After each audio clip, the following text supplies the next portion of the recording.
الحمد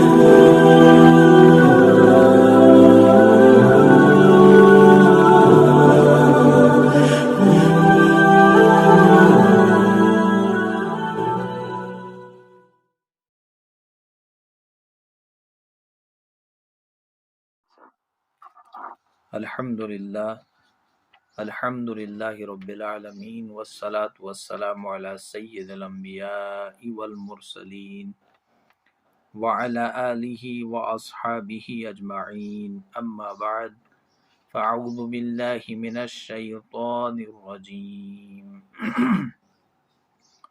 بسم اللہ الرحمن الرحیم فانطلقا حتى إذا ركبا في السفينة خرقها قال أخرقتها لتغرق أهلها لقد جئت شيئا إمرا قال ألم أقل إنك لن تستطيع معي صبرا صدق اللہ العظیم۔ معزز و مکرم ناظرین و ناظرات، السلام علیکم ورحمۃ اللہ وبرکاتہ۔ سورۃ الکہف، رکوع نمبر 10 آج زیر درس ہے، اور اس رکوع کی مختصر سی تفسیر آپ کے سامنے بیان کی جائے گی انشاءاللہ۔ جیسا کہ آپ نے ابھی سنا، برادر آصف صاحب کی زبانی کی یہ جو رکوع آج زیر درس ہیں، اس میں حضرت موسیٰ علیہ السلام کا قصہ بیان کیا جا رہا ہے کہ ان کی ملاقات اللہ کے ایک خاص بندے سے کرائی جا رہی ہے۔ کل کے درس میں آپ نے یہ سنا ہوگا مختصراً ریکیپچولیشن کے طور پر، تاکہ آج جو باتیں ہم کریں گے وہ آپ کو زیادہ سمجھ میں آئیں گی۔ تو ریکیپچولیشن کے طور پر میں مختصراً وہ قصہ بیان کرتا ہوں۔ مفسرین نے تفاسیر میں حضرت موسیٰ علیہ السلام کے حوالے سے لکھا ہے کہ آپ ایک مرتبہ بنی اسرائیل کی قوم سے خطاب کر رہے تھے۔ دوران خطبہ آپ نے کہا کہ بنی اسرائیلیوں کو اللہ کی طرف سے یہ چیزیں جو ہے عطا کی گئی ہیں، اللہ نے انہیں فضیلت عطا کی ہے، اللہ نے ان کے نبیوں کا مرتبہ بہت اعلیٰ اور بہت عرفہ بنایا ہے۔ تو اسی اثنا میں ایک شخص جو ہے مخاطبین میں سے کھڑا ہوتا ہے اور وہ سوال کرتا ہے کہ یا نبی اللہ، اے اللہ کے نبی، آج اس پریزنٹ دور میں سب سے زیادہ عالم کون ہے، عالم کون ہے، سب سے زیادہ جاننے والا کون؟ تو موسیٰ علیہ السلام نے جواب دیا کہ کیونکہ حقیقت بھی یہی ہے کہ سب سے زیادہ جاننے والا، کیونکہ قرآن مجید نے اس کی تصریح کی ہے کہ نبیوں نے یہ جواب دیا ہے جو ہم جانتے ہیں وہ تم نہیں جانتے اپنی قوموں سے۔ موسیٰ علیہ السلام نے کہا کہ میں سب سے زیادہ جاننے والا ہوں۔ مفسرین نے لکھا ہے کہ اللہ تعالیٰ کو کچھ یہ بات پسند نہیں آئی۔ موسیٰ علیہ السلام کو یہ کہنا چاہیے تھا کہ اللہ ہی بہتر جانتا ہے دنیا میں سب سے زیادہ جاننے والا کون۔ لیکن مجھے اس ضمن میں مولانا امین احسن اصلاحی صاحب کی بات بڑی اچھی لگی۔ انہوں نے کہا کہ دراصل مقصود جو تھا، اگر موسیٰ علیہ السلام نے یہ کہا کہ میں سب سے زیادہ جانتا ہوں تو اس میں کوئی برائی نہیں، دراصل موسیٰ علیہ الصلوۃ والسلام کا یہ جو سفر طویل رہا ہے، جو سفر کرایا گیا ہے، یہ خاص مقصد کے تحت تھا۔ اس سفر میں موسیٰ علیہ الصلوۃ والسلام کو حکمت کی باتیں سکھلائی گئی،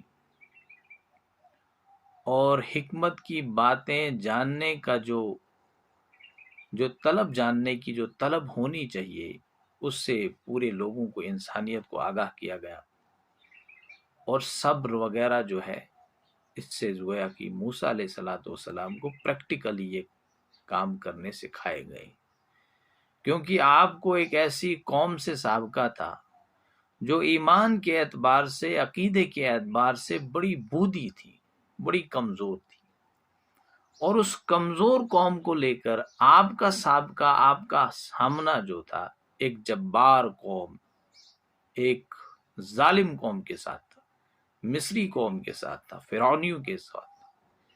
انہیں لکھا ہے کہ اس لیے جو ہے یہ واقعہ پیش آیا، اللہ تعالیٰ نے یہ واقعہ پیش کرایا موسیٰ علیہ الصلوۃ والسلام کو۔ بہرحال جو بھی کچھ حقیقت ہو، واللہ عالم بالصواب۔ تو موسیٰ علیہ الصلوۃ والسلام، اللہ تعالیٰ ان سے کہتے ہیں کہ تو اس سے بھی جاننے والا ایک صاحب علم شخصیت ابھی اس روئے زمین پر موجود ہے، جو مجمع البحرین پہ تمہیں جا کے ملے گی۔ بہرحال یہ نکلتے ہیں اپنے ایک ساتھی کے ساتھ، بخاری اور مسلم کی روایت جو ہے حدیث، اس میں یوشع بن نون کا لفظ جو ہے آیا ہے، ان کے ساتھ چلے جاتے ہیں، تو اپنے خادم کے ساتھ، اپنے ساتھی کے ساتھ، اور ایک مچھلی ساتھ لیتے ہیں۔ واقعہ آپ نے سنا، وہ گم ہو جاتی ہے، بعد میں وہ آگے بڑھتے ہیں۔ موسیٰ علیہ الصلوۃ والسلام کو بھوک محسوس ہوتی ہے، تکان محسوس ہوتی ہے، آپ اپنے ساتھی سے وہ مچھلی طلب کرتے ہیں، لیکن ساتھی جو ہے وہ کہتا ہے کہ وہ کل صبح جو ہے وہ فلاں جگہ پر وہ مچھلی جو ہے وہ زندہ ہو کر سمندر میں گئی، اور ایک بڑا معجزانہ انداز سے سمندر کو چیرتی ہوئی ایک ٹنل کی شکل جو ہے وہاں پر پیدا ہو گئی۔ تو موسیٰ علیہ الصلوۃ والسلام نے کہا کہ ہاں، یہی وہ مقام ہے کہ جہاں پر ہمیں اس شخصیت سے ملاقات ہوگی جس سے ملاقات کرنے کا میں متمنی ہوں۔ وہ واپس پلٹتے ہیں، واپس لوٹتے ہیں، تو وہاں پر اس حضرت خضر علیہ الصلوۃ والسلام کے ساتھ ملاقات ہوتی ہے۔ ابھی حضرت خضر علیہ الصلوۃ والسلام کون تھے، کیا تھے، اس کے متعلق مختلف اقوال ہیں۔ بعض حضرات کہتے ہیں کہ یہ نبی تھے، بعض کہتے ہیں کہ اللہ کے فرشتے تھے، بعض کہتے ہیں یہ ولی اللہ تھے۔ مولانا امین حسن اصلاحی صاحب لکھتے ہیں یہ اللہ کے نبی تھے۔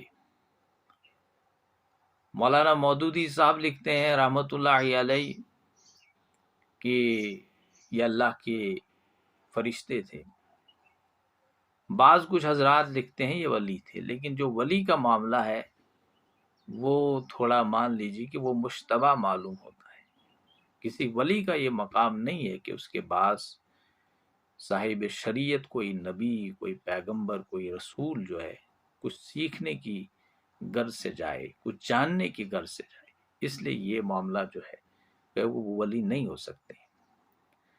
حضرت خضر علیہ الصلوۃ والسلام کا مقام و مرتبہ کیا ہے، اس میں ایک کتاب بھی لکھی ہے کشمیر کے ایک نامور محقق ڈاکٹر غلام قادر لون صاحب نے، حضرت خضر علیہ الصلوۃ والسلام کے نام سے وہ کتاب ہے، اور بڑی تحقیق محققانہ انداز سے انہوں نے یہ بات اس میں لکھی ہے کہ وہ کیا تھے کیا نہیں۔ لیکن اس کتاب کو پڑھا میں نے، لیکن وہ بھی کسی کنکلوژن پہ نہیں پہنچتے ہیں، کہ کنکلوڈنگ ریمارکس نہیں دیتے ہیں کہ وہ ولی تھے یا نبی تھے یا پیغمبر تھے یا کوئی فرشتہ تھے، بلکہ انہوں نے اقوال جمع کیے ہیں محققین کے، ان حضرات کے بھی جو نبی مانتے ہیں، ان حضرات کے بھی جو فرشتہ مانتے ہیں، ان حضرات کے بھی جو اولیاء مانتے ہیں۔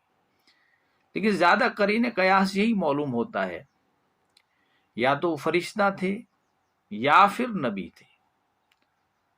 لیکن اب یہ بہرحال جو کچھ بھی تھے اس سے کوئی فرق نہیں پڑتا ہے شریعت پہ، اس سے کوئی فرق نہیں پڑتا حکمت پہ، حکمت کی بات ہے، کیونکہ نبی اکرم صلی اللہ علیہ وسلم نے فرمایا کہ کاش موسیٰ علیہ السلام صبر کرتے اور مزید کچھ حکمت کی باتیں جاننے کا موقع ملتا۔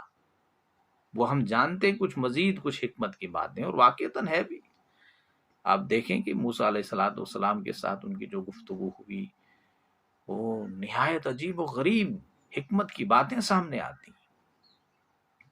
تو بہرحال جو بھی کچھ ہوگا اللہ نوز بیٹر، لیکن یہ بات تو سرے سے میں بلکہ محققین کہتے ہیں، اور یہ ایک عام آدمی بھی خود اندازہ لگا سکتا ہے کہ اولیاء اللہ میں سے حضرت خضر علیہ السلام نہیں تھے، کیونکہ اس سے جو ہے بعض جو ہے گالی صوفیت جن کو میں کہوں گا، جنہوں نے ایسی ایسی باتیں گڑھ کے رکھی ہیں اولیاء کرام کے متعلق حضرت خضر علیہ السلام کا حوالہ دیتے ہوئے، ان آیات کا حوالہ دیتے ہوئے کہ ایک باضابطہ ایک مطلب ایسا ایک نظام جو ہے انہوں نے قائم کیا ہوا ہے جس میں اسلام کی رمق اور اسلام کی روشنی کہیں دور دور تک نہیں دیکھی۔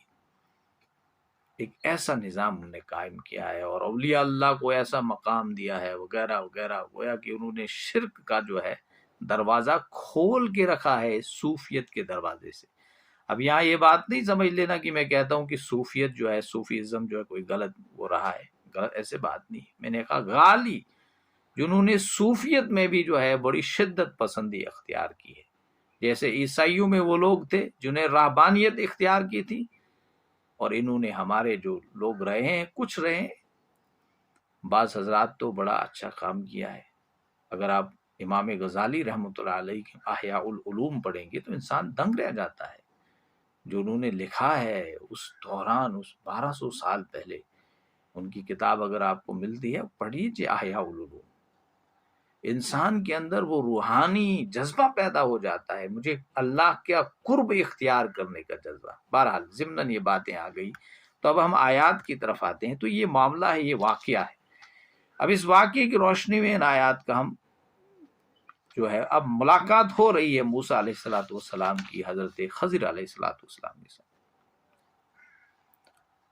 فانطلقا، پھر وہ دونوں چلے۔ اب حضرت موسیٰ علیہ السلام نے کہا حضرت خضر علیہ السلام سے، مجھے آپ سے کچھ باتیں جاننی ہے، اس لیے مجھے آپ اجازت دے دیں اپنے ساتھ چلنے کی۔ انہوں نے کہا کہ آپ صبر نہیں کر سکو گے میرے ساتھ؟ انہوں نے کہا بھی یقیناً آپ مجھے صبر کرنے والا جو ہے پاؤ گے۔ حتیٰ، یہاں تک کہ اذا، جب رکب فی السفینۃ خرقھا، وہ دونوں سوار ہوئے کشتی میں، خرقھا، تو حضرت خضر علیہ السلام نے کیا معاملہ کیا کہ انہوں نے کشتی میں سوراخ کر دیا۔ اب موسیٰ علیہ السلام سے پہلے ہی حضرت خضر علیہ السلام نے کہا کہ میرے ساتھ چلنے کی یہ شرط ہے، ٹھیک ہے آپ چلیے اب میرے ساتھ، لیکن تم میں کوئی سوال نہیں کرنا ہے، you don't have to question me, آپ کوئی سوال نہ کرے، بالکل خاموشی کے ساتھ آپ جو ہے وہ دیکھتے رہیں، جو کچھ ہوتا ہے اس پہ آپ صبر کرتے رہیں۔ قولا، اس نے کہا، اخرقتھا لتغرق اہلھا، لیکن موسیٰ علیہ السلام سے رہا نہ گیا۔ آپ بھول گئے کہ آپ نے کوئی ان کے ساتھ جو ہے اس جو سفر میں شریک ہونے کو مشروط کیا ہے، آپ وہ بھول گئے۔ تو موسیٰ علیہ السلام نے ان سے پوچھا اخرقتھا، تو آپ نے جو ہے اس کشتی میں سوراخ کیوں کیا؟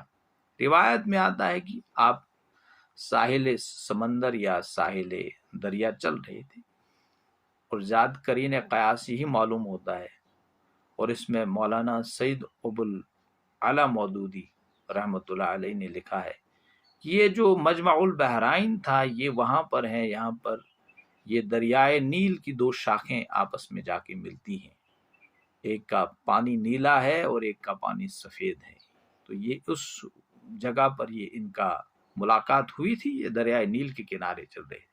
بہرحال بعض حضرات کہتے ہیں کہ یہ جو خلیج عقبہ ہے اور خلیج سویز کینال جسے آپ کہتے ہیں، ان کا مقام اتصال جو ہے پیننسولا جو ہے سینائی پیننسولا میں، وہاں پر یہ معاملہ، بہرحال جہاں پر بھی ہوگا، لیکن زیادہ گہری بات اور زیادہ وزنی بات یہی معلوم ہوتی ہے کہ ابتدائی دور کی باتیں ہیں، واقعہ ہے جو موسیٰ علیہ السلام کے ساتھ پیش آیا۔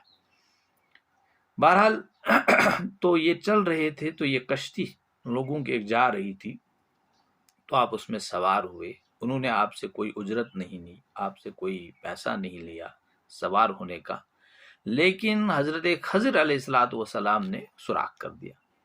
اب موسیٰ علیہ السلام نے ان سے پوچھا کہ انہوں نے ایک تو ہم پر اتنا وہ رحم کا معاملہ کیا، مہربانی کی، اور بغیر کسی اجرت کے انہوں نے ہمیں سوار ہونے دیا، اور آپ نے ان کی کشتی کو نقصان کیوں پہنچایا؟ اور تھا بھی معاملہ کچھ ایسا، کوئی بھی شریعت اس کی اجازت نہیں دیتی ہے کہ کسی دوسرے کی چیز پر زبردستی جو ہے مالکانہ اختیار حاصل کیے جائیں، اور اس پہ جو ہے خود مختارانہ انداز سے کوئی معاملہ جو ہے کیا جائے، دخل اندازی دینے کی کوشش کی جائے۔ تو یہاں پر جو ہے گویا کہ ان سے رہا نہیں گیا، کیونکہ آپ ایک صاحب شریعت جو ہے پیغمبر تھے، تو اس شگاف کی وجہ سے موسیٰ علیہ السلام جو ہے ان سے رہا نہیں گیا۔ تو انہوں نے کہا کہ آپ نے یہ کیوں کیا؟ خرا کہا، آپ نے اخرا کہا، اخرق تحالی تغری کا اہلا، کہ تم اس کی وجہ سے، اس کے ذریعے سے، سوراخ اور شگاف کے ذریعے سے غرق کرنا چاہتے ہیں ان لوگوں کو۔ لقد جیتا، البتہ تو لایا ہے یا تو نے یہ کام کیا ہے، شیئن امرا، ایک بہت بڑی خطرے کا کام کیا ہے، بہت بڑی خطرے کی بات کی ہے تو نے، بہت بھاری خطرے کی بات یہ ہے جو آپ نے یہ کام کیا ہے، شگاف ڈالنے والا معاملہ جو کیا ہے آپ نے، بہت بڑا غلط کام کیا ہے۔ اب اس کے جواب میں حضرت خضر علیہ السلام ان سے کہتے ہیں، قال علم اقل انک لن تستطیع معی صبرا۔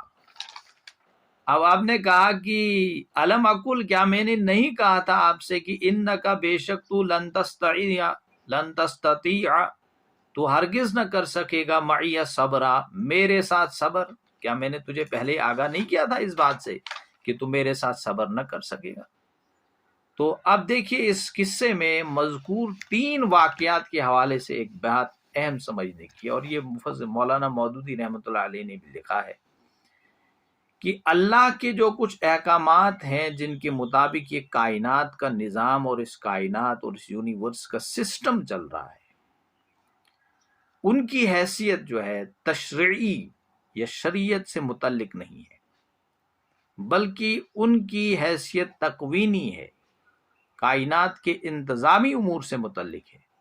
اور اس کائنات کا انتظام سنبھالنے کے لیے اللہ تعالیٰ نے فرشتوں کو جو ہے وہ مقرر کیا، وہ یہ کام کرتے ہیں۔ فرشتوں کا شریعت میں کوئی دخل نہیں ہے، شریعت کے معاملات میں فرشتوں کو کوئی حق نہیں دیا گیا ہے کہ وہ کوئی کام کریں یا کوئی حکم اپنی طرف سے صادر فرمائے۔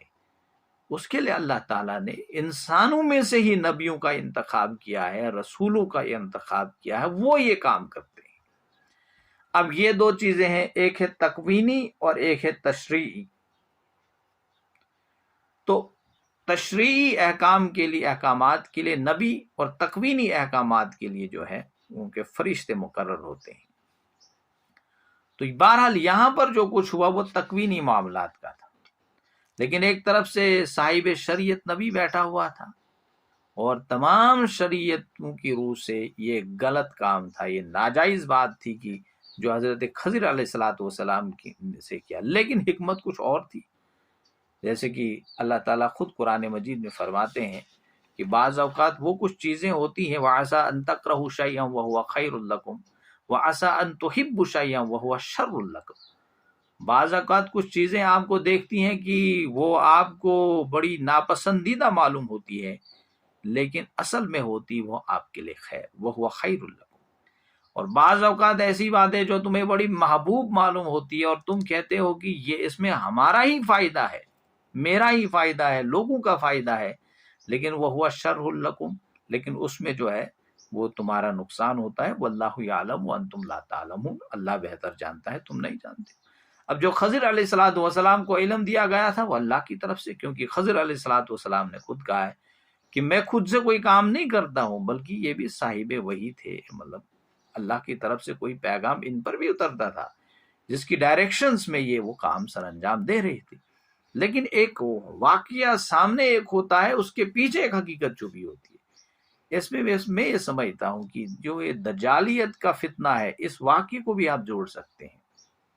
اب آپ اس کو لیجئے نہیں، یہ کہیں میں کوئی ریفرنس نہیں دے رہا ہوں، اور اب ایک بات یہاں پر سمجھ میں آتی ہے کہ ایک واقعہ ہوتا ہے جو انسان کو نظر میں آتا ہے، دور سے ہم دیکھ رہے ہیں، ٹیلی ویژن پہ دیکھ رہے ہیں، آنکھوں سے دیکھ رہے ہیں، ہمارے سامنے یہ ہو رہا، حالات ایسے ہیں.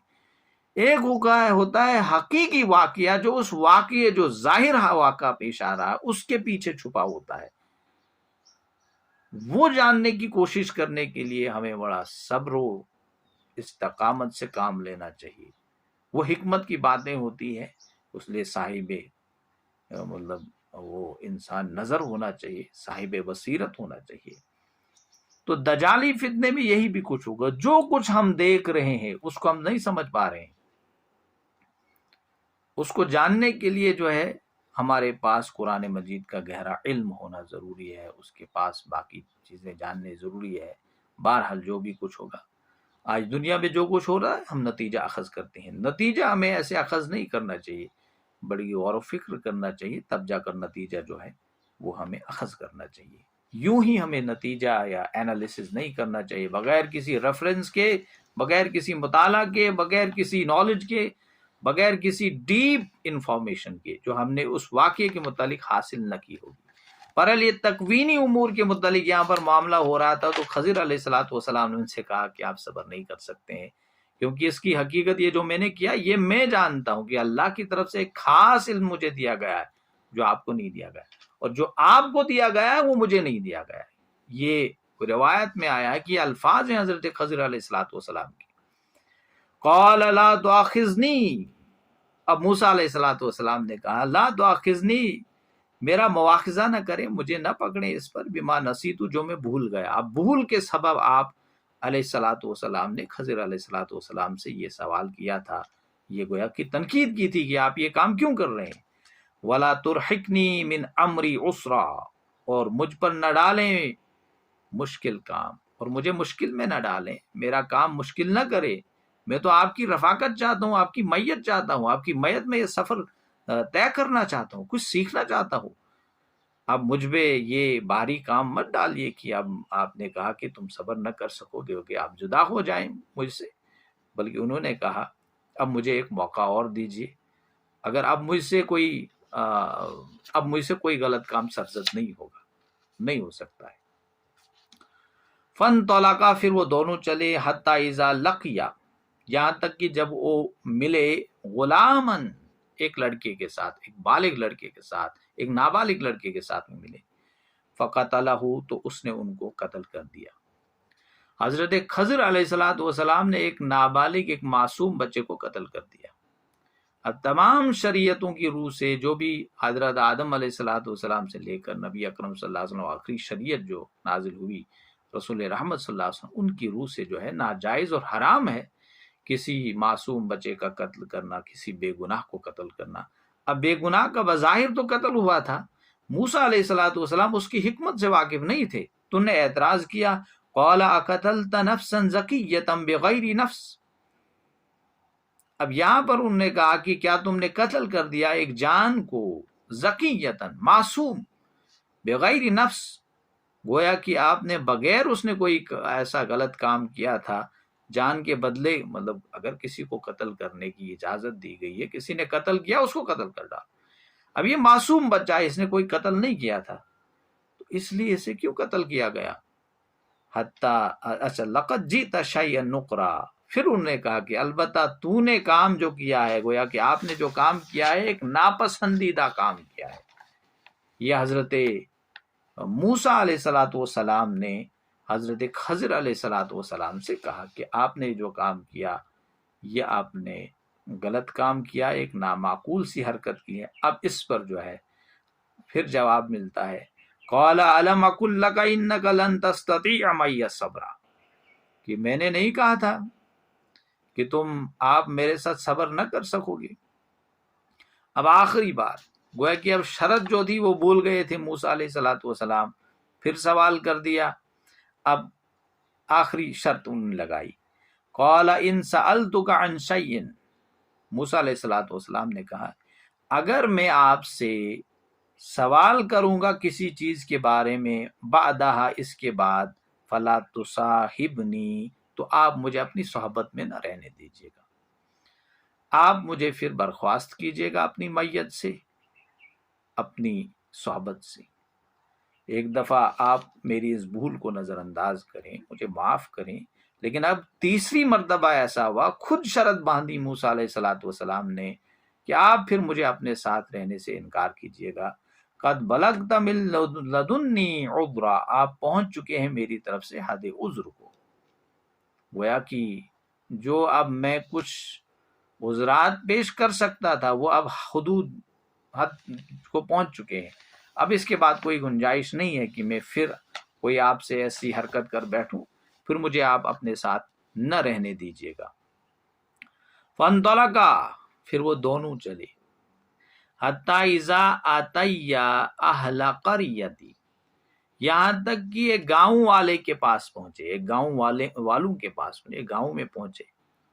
نستطعما، دونوں نے کھانا طلب کیا، موسیٰ علیہ الصلوۃ والسلام نے بھی اور خضر علیہ الصلوۃ والسلام نے بھی کھانا طلب کیا. لیکن وہ قوم جو تھی وہاں پر جو بستے تھے لوگ، وہ نہایت بخیل تھے، انہوں نے کوئی کھانا وغیرہ ان کو نہیں دیا. اہلہا، اس کے باشندوں سے انہوں نے کھانا طلب کیا. فابوا، تو انہوں نے انکار کر دیا.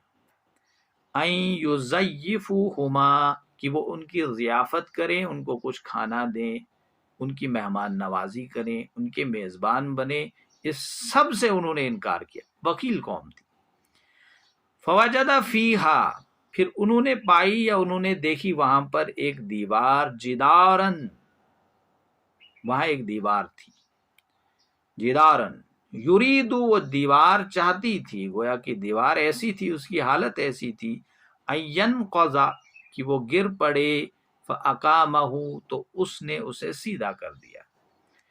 دیوار کی حالت ایسی تھی کہ وہ گرنے والی تھی، اگر اس کی مرمت نہ کی جاتی وہ گر جاتی.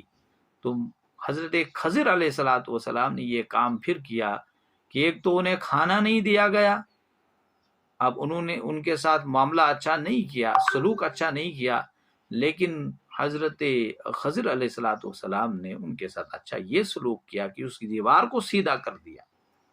اب انہیں علم لدنی دیا گیا تھا، یہیں سے لفظ علم لدنی، من لدن کا، من لدنی، ہمیں ہماری طرف سے انہیں ایک علم جو ہے پہنچا تھا.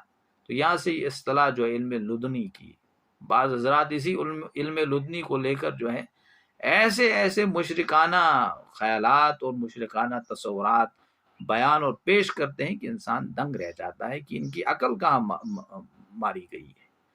یہ حضرات قرآن مجید کا مطالعہ کیوں نہیں کرتے؟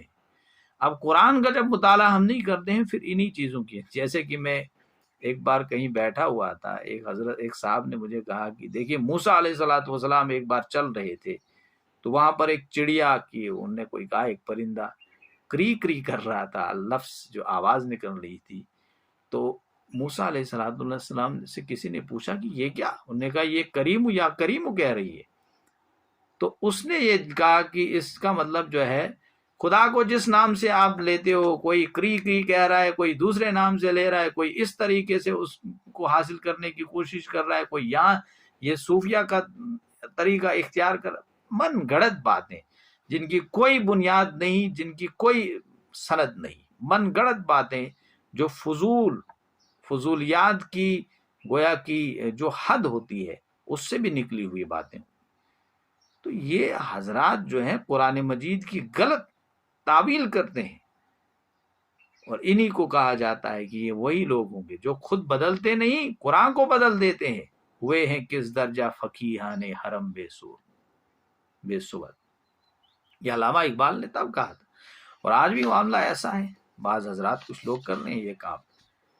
تو بہرحال انہوں نے کہا کہ فلا تسا، یہ انہوں نے کہا پھر ان سے، قال لو شئت، اس نے کہا موسیٰ علیہ السلام، اگر تم چاہتے، لتخذت علیہ اجرا، تم اس پر اجرت لے لیتے.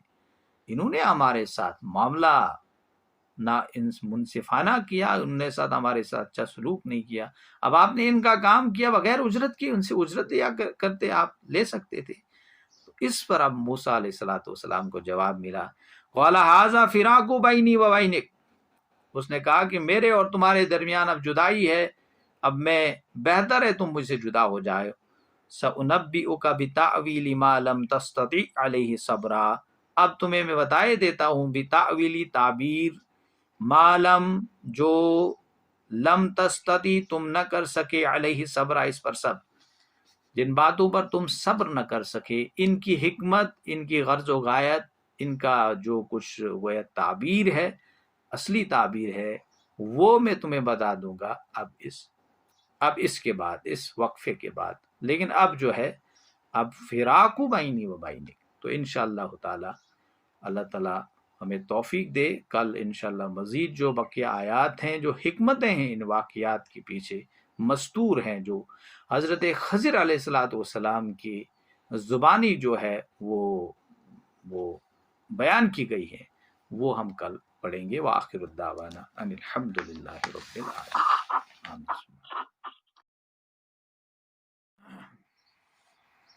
الحمد للہ رب العالمین، والصلاة والسلام علی سید الانبیاء والمرسلین وعلی آلہ واصحابہ اجمعین.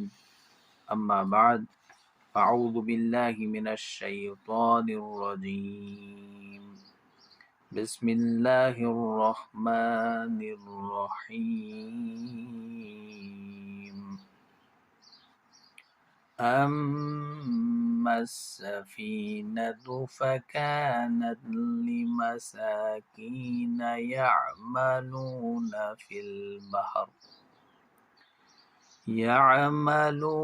في البحر فأردت أن أعيبها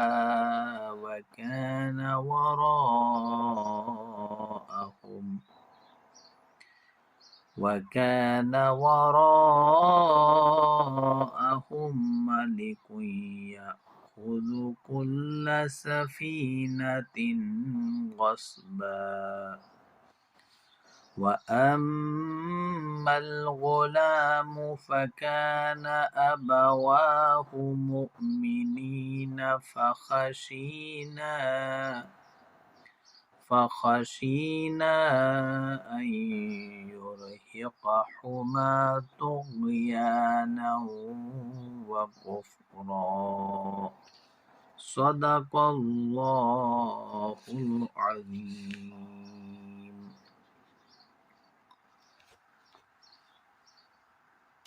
معزز و مکرم ناظرین و ناظرات، السلام علیکم ورحمۃ اللہ وبرکاتہ. آیت نمبر 79 میں نے آپ کے سامنے تلاوت کی،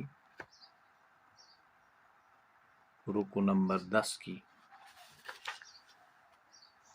کل اس رکو کا پہلا حصہ، اس کی مختصر سی تفسیر آپ کے سامنے بیان کی گئی تھی.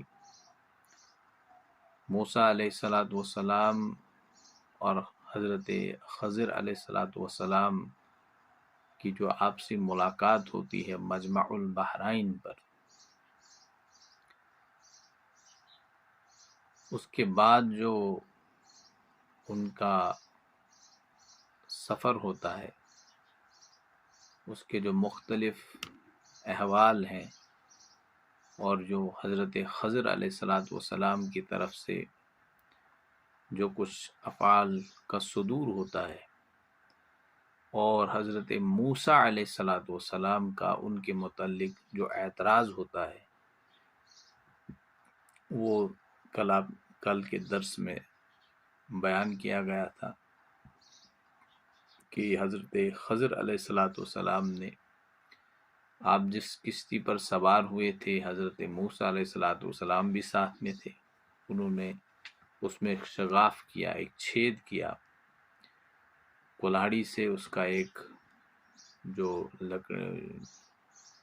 اس پہ چھید کیا، سوراخ کیا. اور اس کے بعد اس پہ بھی اعتراض ہوا۔ اس کے بعد انہوں نے ایک بچے کو جو ہے وہ قتل کیا، جو کھیل رہا تھا اپنے دوستوں کے ساتھ، اس کی گردن مروڑ کر اس کی گردن کو اس کے جسم سے علیحدہ کیا گیا۔ تو موسیٰ علیہ السلام کی طرف سے اس پر بھی اعتراض ہوا۔ اس کے بعد تیسرا کام، انہوں نے ایک جگہ جس بستی میں، جس شہر میں وہ داخل ہوئے تھے، اور انہوں نے ان سے کچھ کھانے کے لیے مانگا، تو انہوں نے کھانا کھلانے سے انکار کر دیا، کیونکہ اس بستی کے لوگ نہایت بخیل اور ناہنجار لوگ تھے۔ تو آپ نے بغیر کسی معاوضے کی پھر وہاں پر ایک جو دیوار گری پڑی ہوئی تھی، اس دیوار کی مرمت کر دی۔ تو اس پر بھی اعتراض ہوا حضرت موسیٰ علیہ السلام کی طرف سے کہ آپ نے ایسا کیوں کیا، انہوں نے ہمارے ساتھ زیادتی کی، آپ نے ان کے ساتھ اچھا کیا۔ بہرحال تو اس پر جو ہے حضرت خضر علیہ السلام ان سے فرماتے ہیں، قال ھذا فراق بینی و بینک، اب یہ جدائی کا وقت ہے میرے اور آپ کے درمیان، سأنبئک بتأویل ما لم تستطع علیہ صبرا، اب میں آپ کو بتا دیتا ہوں اصل حقائق ان چیزوں کے، ان کاموں کے، ان باتوں کے جن پر آپ کا صبر نہ ہو سکا، ما لم تستطع علیہ صبرا۔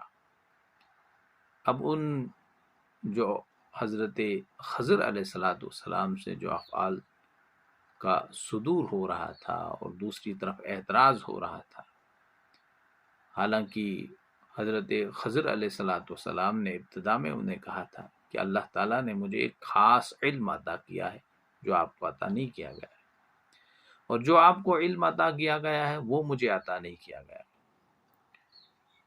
تو اب جو حضرت خضر علیہ السلام کچھ کر رہے تھے وہ اس خاص علم کی روشنی میں کر رہے تھے، اور وہ کہتے بھی ہیں کہ میں جو یہ کام انجام دے رہا ہوں میں خود سے اپنے ارادے سے نہیں انجام دے رہا ہوں، بلکہ یہ باضابطہ ہدایت کی روشنی میں مجھے ان کاموں کو کرنے کی جو ہدایت دی جا رہی ہے، میں اس کے تناظر میں یہ کام کر رہا ہوں، ان ڈائریکشنز کے مطابق کام کر رہا ہوں، خود سے یہ کام نہیں انجام دے رہا۔ اب ان کی حکمتیں بتلا دی گئی ہیں۔ پہلی حکمت کیا بتائی؟ اب جو کشتی والا معاملہ تھا اس کی حکمت جو ہے وہ سمجھا دی گئی۔ فرمایا کہ اما السفینۃ، رہی وہ کشتی جس پر چھید اور جس پہ سوراخ میں نے کیا تھا اور آپ نے اعتراض کیا تھا، اس کی حکمت کیا ہے؟ فَكَانَتْ لِمَسَاكِينَ، وہ تھی مسکین لوگوں کی، غریب لوگوں کی کشتی تھی۔ يَعْمَلُونَ فِي الْبَحْرِ، وہ سمندر میں یا دریا میں کام کرتے تھے، مزدوری کرتے تھے، محنت کرتے تھے، مشقت کرتے تھے، اپنا روزگار وہیں سے حاصل کرتے تھے۔ تو یعملون فی البحر، وہ کام کرتے تھے سمندر میں۔ فَأَرَدْتُ، سو میں نے چاہا، اب یہ حضرت خضر علیہ السلام کہتے ہیں، سو میں نے چاہا، ان اعیبہا، کہ میں عیبدار کروں، وَكَانَ وَرَاءَهُمْ، اب میں کسے، ان اعیبہا، میں اسے عیبدار کروں، مطلب سوراخ اس میں کر کے اسے عیبدار کروں، اس میں چھید کر کے، کشتی میں چھید کر کے اس کو عیبدار کروں۔ وَكَانَ وَرَاءَهُمْ، کیوں کروں؟ کیونکہ تھا ان کے آگے ملکن، ایک بادشاہ تھا، ایک جابر بادشاہ تھا، ایک ظالم بادشاہ تھا، یأخذ، وہ پکڑ لیتا، کل سفینۃ، ہر کشتی کو، غصبا، زبردستی۔ تو اس سے بچانے کے لیے میں نے چاہا کہ میں اس کشتی کو عیبدار کروں، کیونکہ جو آگے بادشاہ بیٹھا ہوا تھا ظالم، وہ دریا میں جو بھی اچھی کشتی تھی صحیح سلامت والی جو صحیح سلامت کشتی ہوا کرتی تھی اس کو وہ زبردستی جو ہے وہ پکڑتا تھا، اپنے قبضے میں لیتا تھا۔ تو یہ بیچارے نادار لوگ تھے، غریب لوگ تھے، مسکین لوگ تھے، تو اگر ان کی کشتی بھی بے عیب ہوتی تو بادشاہ جو ہے ان سے ان کی یہ کشتی زبردستی چھین لیتا۔ چنانچہ میں نے اس کا ایک تختہ توڑ کر جو ہے اسے عیبدار کر دیا، اس میں شگاف کر دیا، اس میں چھید کر دیا۔ اب جب بادشاہ اس عیبدار کشتی کو دیکھے گا تو وہ اسے نہیں پکڑے گا۔ گویا کہ ان کا جو سورس آف انکم تھا اس کو بچا لیا گیا، اس کو تحفظ فراہم کیا حضرت خضر علیہ السلام نے، کیونکہ ان کا سورس آف انکم جو تھا وہ خطرے میں تھا اگر وہ صحیح سلامت رہتی ان کی کشتی۔ تو اس لیے جو ہے اس کا ایک تختہ توڑ کر اسے عیبدار کر دیا گیا تاکہ وہ حفاظت سے جو ہے اپنا کام کر سکیں، کیونکہ ان کی روزی کا واحد سہارا جو ہے ان سے کہیں چھن نہ جائے۔ تو دوسری بات یہ تھی کہ ایک ہی تختہ جو ہے اس سے نکال لیا گیا تھا، اس کی مرمت کرنا کوئی مشکل کام نہیں تھا، وہ آسانی سے بآسانی اس کی پھر دوبارہ سے مرمت کر سکتے تھے، اس کو پھر اسی صحیح سلامت والی کنڈیشن اور پوزیشن میں لا سکتے تھے اس کشتی کو۔ تو اس لیے جو ہے یہ کوئی بڑا معاملہ نہیں تھا۔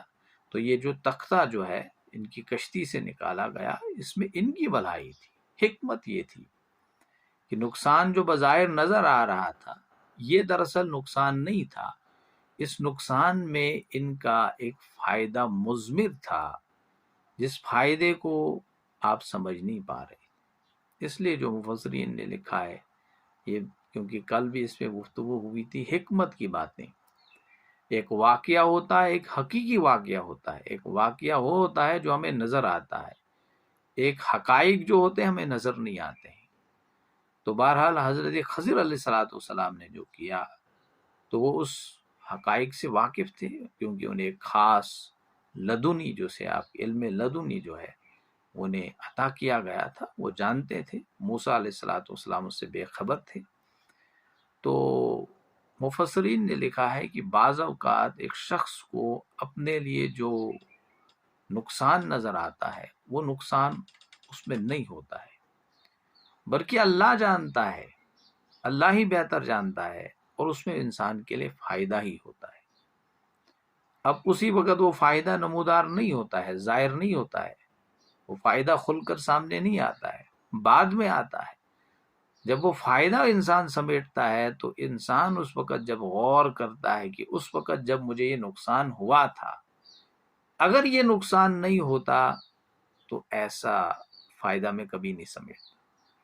تو وَعَسَىٰ أَن تُكْرِهُ شَيْئًا وَهُوَ خَيْرٌ لَكُمْ وَعَسَىٰ أَن تُحِبُّوا شَيْئًا وَهُوَ شَرٌّ لَكُمْ۔ بعض اوقات تمہیں جو کام دکھتے ہیں، جو باتیں دکھتی ہیں اچھی، وہ خیر ہوتا ہے، وہ شر ہوتا ہے، اور جو تکریہ شیئم، جو تمہیں ناپسندیدہ لگتی ہیں، محسوس ہوتی ہیں کہ اس میں ہمارا نقصان ہے، وہ ہوا خیر لکم، اس میں تمہارا خیر ہی ہوتا ہے۔ تو یہاں پر یہ حکمت سمجھا دی گئی کہ اس میں ان کے لیے خیر تھا، ان مساکین کے لیے، ان بیچاروں کے لیے جن کا سورس آف انکم واحد یہی ایک تھا۔ وَأَمَّا الْغُلَامُ، اب رہا معاملہ اس غلام کا، اس بچے کا، اس معصوم لڑکے کا، فَكَانَ أَبَوَاهُ، تھے اس کے ماں باپ، مؤمنین، اس کے ماں باپ تھے مومن، اس کے ماں باپ تھے اللہ کے فرما بردار بندے، اس کے ماں باپ تھے نیک۔ فخشینا، سو ہمیں اندیشہ ہوا، ان یرحقہما، کہ انہیں پھنسا دے طغیانا، سرکشی میں، وہ کفرا، اور کفر میں۔ تو ہمیں اس بچے کے متعلق یہ خدشہ ہوا، حضرت خضر علیہ السلام اپنے متعلق کہہ رہے ہیں۔ مفسرین نے لکھا ہے کیونکہ ایک تو حضرت خضر علیہ السلام فرما رہے تھے کہ میں جو بھی کام کرتا ہوں اللہ کے حکم سے کرتا ہوں، میں خود تو ارادتاً کوئی کام کرتا نہیں، لیکن یہاں جو ہے آیا ہے کہ فخشینا، یا تو جمع کا صیغہ استعمال ہوا ہے، اور اپنے لیے ہوا ہے۔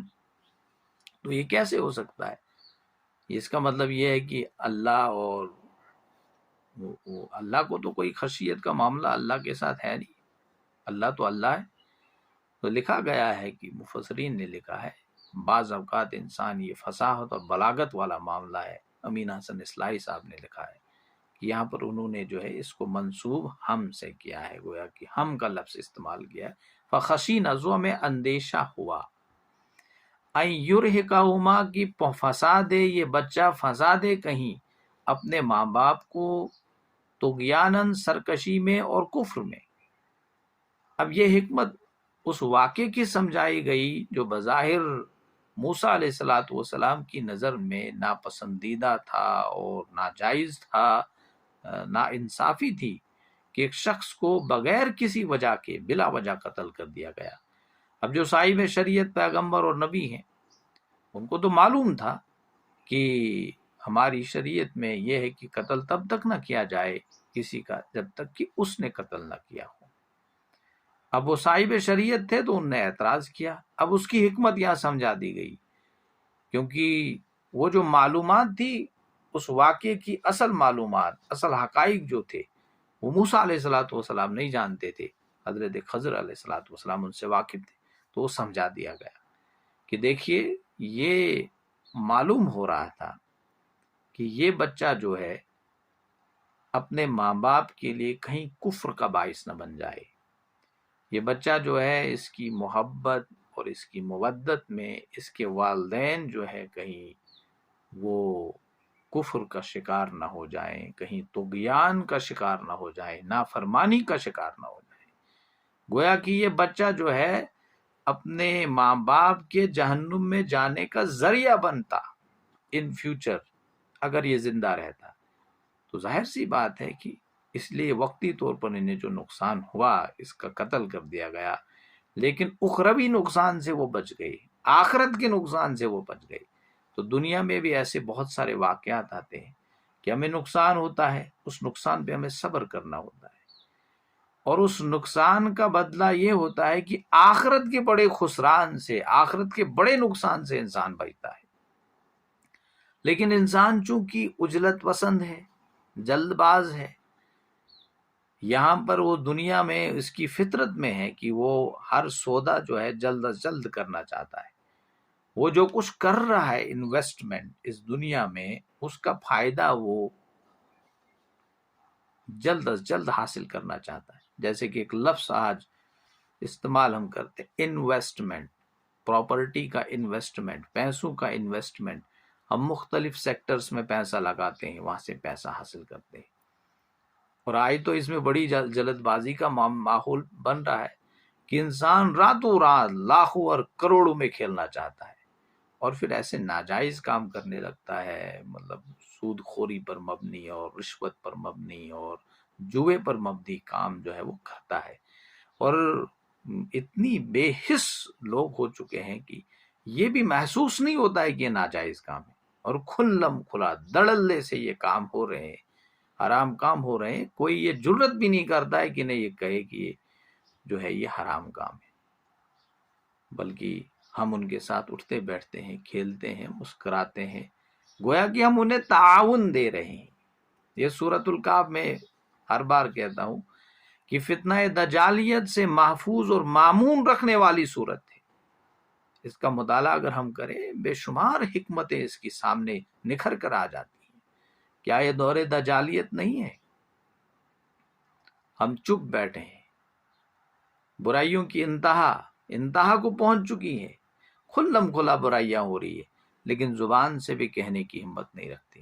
بس اتنا اب وہ حالات بن رہے ہیں، وہ حدیث میں جو وارد آئے ہیں الفاظ ہوئے ہیں جن کا مطلب یہ ہے کہ اللہ کے نبی صلی اللہ علیہ وسلم نے فرمایا کہ ایک وقت ایسا بھی آئے گا، قیامت تب برپا ہوگی کہ جب برے کام ہوں گے اور کوئی شخص یہ قوت نہیں رکھے گا، کوئی شخص یہ صلاحیت نہیں رکھے گا کہ وہ کسی شخص یہ کہتا کہ یہ کام جو تم کر رہے ہو یہ برا کام ہے، بلکہ وہ یہ کہے گا اسے، یار تمہیں شرم نہیں آئی، یہ کام تم کھلم کھلا کر رہے ہو، کہیں دیوار کے پیچھے جا کر یہ کام کرتے۔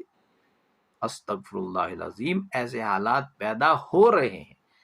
اب ایسی کنڈیشن تو ابھی نہیں ہے الحمدللہ، ابھی صورتحال ٹھیک ہے، لیکن جو coming events cast their shadows before, جو آنے والے حالات ہوتے ہیں، واقعات ہوتے ہیں، وہ اپنا سایہ پہلے ہی ڈالتے ہیں۔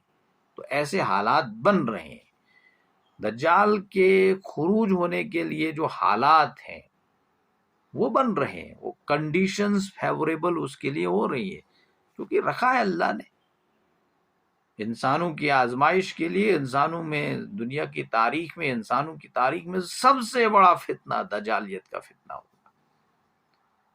تو بہرحال یہ جو یہاں پر ہو رہا ہے کہ مفسرین نے لکھا ہے کہ بعض اوقات انسان کو نقصان جو ہوتا ہے، اور دجالی دور میں مومن کو ہر وقت جو ہے بظاہر نقصان ہو رہا ہے، لیکن اس کے لیے فائدہ ہے، اخروی فائدہ اس کے لیے محفوظ رہے گا، اخروی نقصان سے، اخروی خسران سے وہ بچے گا، بلا شبہ بچے گا۔ تو اس لیے ہمیں ہر نقصان پہ جو ہے وہ صبر کرنا چاہیے، کہ صبر ہی ہے، یہ قائم مقام ہے ہر نقصان کا۔ نقصان کی تلافی اگر کرنی ہے تو صبر کے ذریعے سے کرو۔ جیسے امام غزالی نے احیاء العلوم میں لکھا ہے کہ انسان کیا کرتا ہے بعض اوقات، وہ مال و دولت کی حرص میں وہ مال و دولت سمیٹتا ہے، جمع کر کے رکھتا ہے، اسے یہ خدشہ ہوتا ہے کہ اگر ایک پارٹ اس دولت کا کہیں چلے گیا، دوسرے پارٹ سے اس کی بھرپائی کروں گا، وہ ناجائز طور طریقوں سے وہ دوسرا پارٹ جو اس کے پاس ذہن میں ایک رہتا ہے، اس دوسرا پارٹ ہونا چاہیے، ایک سائیڈ ہونا چاہیے، جیسے ہم آج کہتے ہیں سائیڈ بزنس۔ اب سائیڈ بزنس کرنا کوئی برا کام نہیں ہے، لیکن سائیڈ بزنس ہم کرتے کیوں ہیں؟ ہمیں خدشات ہوتے ہیں، یہ ہوگا وہ ہوگا۔ امام غزالی رحمۃ اللہ علیہ بڑی اچھی بات کہتے ہیں، لکھتے ہیں کہ انسان خود ساختہ مفروضات اپنے ذہن میں قائم کیے ہوتا ہے کہ ایسا ہوگا۔ وہ ہے کہ انسان اس وقت خود وہ ایسی مطلب خود ایک مقتدر شخصیت بننے کی کوشش، خود سے فیصلہ کرتا ہے ایسا ہوگا، حالانکہ انسان کی کیا مجال ہے، وہ فیصلے تو اللہ کو کرنے ہیں۔ انسان کے ساتھ کیا ہوگا، اللہ، یہ تقدیر جو ہے یہ تو اللہ کے ہاتھ میں ہے،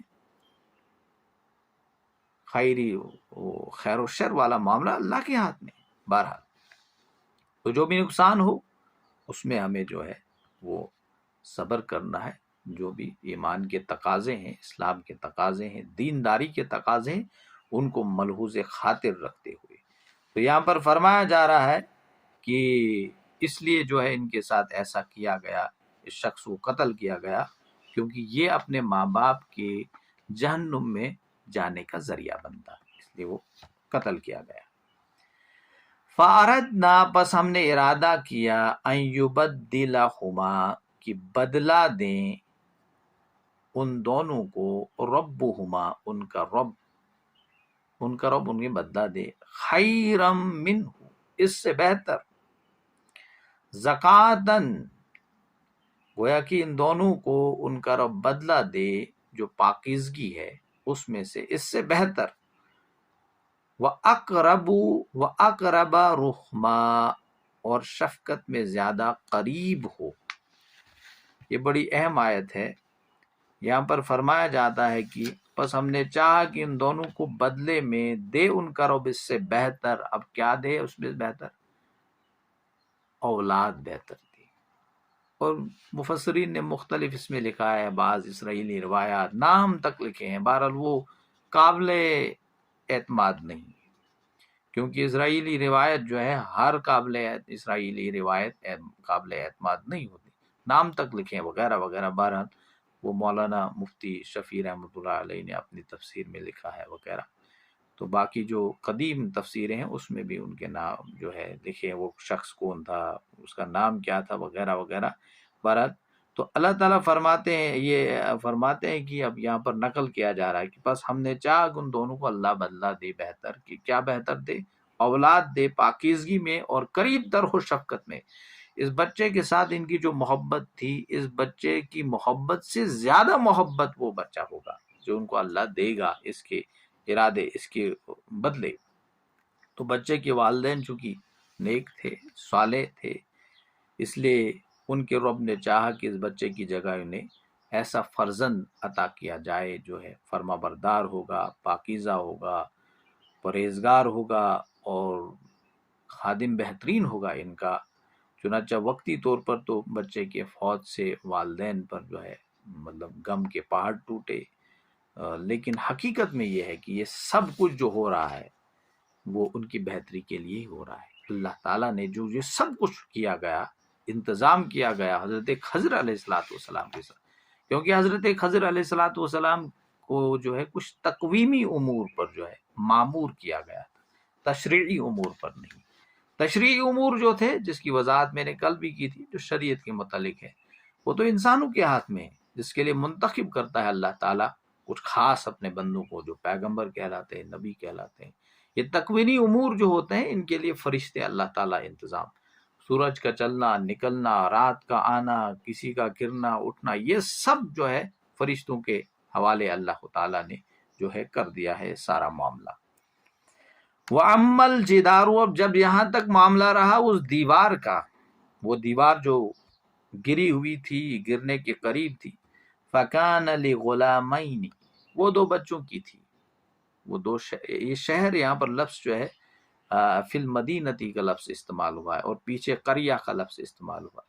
بہرحال یہ تو گویا کہ لغت کی بحث ہے کہ بعض اوقات قریہ کا لفظ جو ہے صرف ایک گاؤں کے لیے استعمال نہیں ہوتا ہے بلکہ شہر کے لیے بھی استعمال کیا جا سکتا ہے، کیونکہ پیچھے قریہ کا لفظ استعمال ہوا ہے، یہاں پر فی المدینتی کا لفظ استعمال ہوا ہے، وہاں پر یہ لفظ استعمال ہوا ہے کہ وہ پہنچے جب ایک قریہ میں، ایک بستی میں، تو یہاں پر جو ہے کہ وہی لفظ جو استعمال ہوا ہے حتی اذا اتیا اہل قریہ، مدینہ کا لفظ بھی استعمال ہو سکتا ہے۔ تو یہاں پر فرمایا جا رہا ہے کہ یتیمین فی المدینتی، یہ دو یتیم بچے تھے اس شہر کے، ان کی یہ دیوار تھی۔ وکان تحتہ کنز، اور ان دونوں کے لیے خزانہ تھا اس کے نیچے، وکان تحتہ، اور تھا اس کے نیچے، کنز، خزانہ، کنز الاعمال آپ نے پڑھا ہوگا، کنز الاعمال، اعمال کا خزانہ، لہما، ان دونوں کے لیے، وکان ابوہما، اور ان کا باپ تھا، صالحا، نیک تھا، ان کا باپ جو تھا وہ بڑا نیک تھا، اور یہ دو بچے تھے، اس نیک باپ کے دو بچے تھے جن کی یہ دیوار تھی، اور اس کے نیچے اس کے والدین نے، ان کے والدین نے، ان کے باپ نے جو ہے ایک دفینہ جو ہے، ایک خزانہ جو ہے سونے کا یا وٹ ایور جو بھی تھا، اس میں بھی مختلف مباحث ہیں، کچھ کہتے ہیں علم کا خزانہ تھا، اور وہ تختیوں پہ کچھ باتیں لکھی ہوئی تھی اور وہ نقل بھی کی گئی ہیں، اس میں یہ باتیں لکھی گئی تھی، اور اس میں آخر پہ لا الہ الا اللہ محمد الرسول اللہ صلی اللہ علیہ وسلم لکھا، وٹ ایور جو بھی تھا، اس میں ہمیں بحث میں جانے کی ضرورت نہیں ہے، لیکن کچھ مفید چیزیں وہاں پر ان کے لیے رکھی گئی تھی، سونا تھا، چاندی تھا، وٹ ایور جو بھی تھا۔ فَأَرَادَ رَبُّكَ، پس ارادہ کیا تمہارے رب نے، ربک ان یبلغا، کہ وہ پہنچے، اشدہما، جب وہ پہنچے اپنی جوانی کو، جب وہ بالغ ہوں، وَيَسْتَخْرِجَا كَنْزَهُمَا، تو وہ دونوں نکالے اپنے خزانہ، رب کی رحمت سے وہ اپنا خزانہ نکالے جو ان کا حق ہے، رحمتا من ربک، اپنے رب کی رحمت سے نکالے، وما فعلتہ، اور یہ میں نے نہیں کیا، عن امری، اپنی مرضی سے، یہ بڑا اصل معاملہ ہے، یہاں پر فرمایا کہ جو یہ میں کام کر رہا ہوں یہ میں اپنی مرضی سے نہیں کر رہا ہوں، وما فعلتہ عن امری، ذالک تأویل، یہ تعبیر ہے، یہ حقیقت ہے، ما لم تستطع، جو تم نہ کر سکے، علیہ صبر، اس پر صبر، یہ ہے ان باتوں کی حکمت جو میں بیان کر رہا ہوں جن پہ تم صبر نہ کر سکے۔ تو اب یہ فرمایا جا رہا ہے کہ یہ جو دیوار جس کے متعلق تم نے اعتراض کیا تھا وہ شہر کے دو یتیم لڑکوں کی دیوار تھی، اور اس کے نیچے ایک خزانہ موجود تھا، اس کے والدین نے رکھا ہوا تھا، اور ان کا باپ نیک آدمی تھا۔ تو باپ نے جب دیکھا ہوگا کہ میرا آخری وقت جو ہے قریب آنے لگا ہے، تو پھر اس نے اس دولت کو جو ہے کسی دیوار کے نیچے جو ہے وہ پونجی جو اس نے اکٹھی کر رکھی تھی اپنے بچوں کے لیے دیوار کے نیچے رکھ دی. جب وہ جوان ہو جائیں گے نکال دیں گے. وہ یتیم بچے تھے. تو یہ موسیٰ علیہ السلام سے انہوں نے کہا کہ اگر دیوار جو ہے اب وہ گرنے کے قریب تھی، گر جاتی تو وہ جو دفینہ جو ہے، وہ خزانہ جو ہے، جو بھی کچھ جمع پونجی وہاں پر انہوں نے وہ چھپا کے رکھی تھی ان کے والد نے، تو وہ لوگ جو ہے وہ لعین قسم کے لوگ وہاں پر، بخیل قسم کے لوگ جو مال اور دولت کی حرص رکھتے تھے، طمع رکھتے تھے، انہوں نے اسے تو آنن فانن اڑا لینا تھا. ان یتیموں کو تو کوئی چیز حاصل ہونے والی نہیں تھی. تو یہ حکمت تھی کہ اس دیوار کو ہم نے ٹھیک کر دیا تاکہ وہ مضبوط رہے. جب وہ بالغ ہو جائیں وہ اپنا حق خود وہاں سے حاصل کریں گے. تو لہٰذا آپ کے رب نے چاہا کہ وہ اپنی جوانی کو جب پہنچ جائے اپنا خزانہ جو ہے وہاں سے نکال لیں. تو وہ فرمایا رحمت من ربک، یہ سب امور آپ کی رب کی رحمت سے طے ہوئے تھے. اللہ نے یہ فیصلے کیے تھے، میں نے اپنی طرف سے کوئی فیصلہ نہیں کیا تھا. وما فعلتہ عن امری، اور میں نے اپنی رائے سے، میں نے اپنے ارادے سے کوئی کام سر انجام نہیں دیا ہے. یعنی یہ تمام امور اللہ کی رحمت کا مظہر ہے. یہ اللہ ہی کے فیصلے تھے، اسی کا حکم تھا، ان کی تنفیذ و تعمیل کی گئی ہے. بس اتنا ہی ہے، تنفیذ و تعمیل کی گئی ہے. میں نے خود سے کچھ نہیں کیا ہے، میں نے اپنی مرضی سے کچھ نہیں کیا ہے. تو اللہ کے احکام کی تنفیذ کرنے والے اللہ کے وہ بندے جو حضرت خضر تھے. اب اس پہ بڑی بحث آتی ہے کہ وہ ولی تھے، کل بھی میں نے اس پہ بات کی تھی، وہ فرشتہ تھے، وہ نبی، جس سے کوئی فرق نہیں پڑنے والا ہے. بعض حضرات کہتے ہیں وہ نبی تھے، بعض حضرات کہتے ہیں وہ فرشتہ تھے، بعض حضرات کہتے ہیں وہ ولی تھے. اور جو حضرات جو ولی کے قائل ہیں ان نے یہاں تک لکھا ہے کہ ان کی موت نہیں آئے گی، وہ زندہ ہیں قیامت تک. اس میں بھی اختلاف رائے ہوا. بعض احادیث کا ریفرنس دیتے ہیں کہ نہیں، کوئی زندہ نہیں ہے، ہر ایک کو مرنا ہے. تو بڑے دلائل اس طرف سے بھی ہیں اس طرف سے بھی ہے، لیکن کوئی متعین بات حضرت خضر علیہ السلام کے حوالے سے نہیں. لیکن یہ معلوم ہوتا ہے، زیادہ قرین قیاس ہے کہ ولی وغیرہ تو وہ کچھ تھے نہیں، کیونکہ یہ معاملہ جن لوگوں نے اختیار کیا ہے انہوں نے شرک کا دروازہ کھولا ہے. آج بھی حضرت خضر علیہ السلام کا دیدار کرنے کے لیے جو حضرات، جو صوفیہ، جو میں نے کل بھی کہا غالی، جو ان نے بہت غلو کیا ہے. صوفیت تو اپنی جگہ ہے، جیسے مولانا مودودی رحمۃ اللہ علیہ نے انہوں نے دینیات میں لکھا ہے کہ صوفیت کسے کہتے ہیں، بڑا ہی زبردست. انہوں نے ایک فقہ، ایک صوفیت جو گئے ان کو ڈسٹنگوش کیا ہے. یہ فقہ سے کیا مراد ہے؟ ظاہری اعمال، ظاہری جو بھی کچھ ہم کرتے ہیں. اور صوفیت کو انہوں نے روحانیت سے جو اندر والا معاملہ ہے، تزکیہ نفس ایٹسٹرا، اس طرح یہ ٹھیک ہے. لیکن جو کچھ یہ حضرات کرتے ہیں اور آج بھی کرتے ہیں، بعض جو پیر وغیرہ جو کام کرتے ہیں، یہ تو حضرت خضر کا نام پتہ نہیں کس مشرکانہ انداز سے لیتے ہیں. اور یہاں تک حد پہنچ چکی ہے کہ یہ سمجھتے ہیں کہ حضرت خضر علیہ السلام زندہ ہے، ہر جگہ پر موجود ہے. اگر کسی شخص کو اس سے ملاقات کرنی ہے تو 2 رکعت نفل پڑھے، صلاۃ الخضر جسے کہتے ہیں، صلاۃ الخضر پڑھ کے ان کا دیدار کیا جا سکتا ہے. یہ کتنی گھناؤنی حرکت جو ہے، اس سے کوئی فرق نہیں پڑ رہا ہے. آپ سمجھ لیے وہ نبی تھے یا فرشتہ تھے، کچھ نہ کچھ تھے، اللہ کے بندے تھے، بندوں میں سے ایک بندے تھے. کیونکہ خود کہتے ہیں اللہ تعالیٰ میرے بندوں میں سے ایک بندہ ہے. تو وہ اللہ کے ایسے بندے تھے کہ اللہ تعالیٰ نے کچھ تکوینی امور جو ہے ان کے سپرد کیے تھے، تو وہ کام سر انجام دے رہے تھے. تو پھر فرمایا حضرت خضر علیہ السلام نے اس واقعے کے حوالے سے کہ وہ بچہ جو قتل کی، اس لیے ہم نے یہ کیا.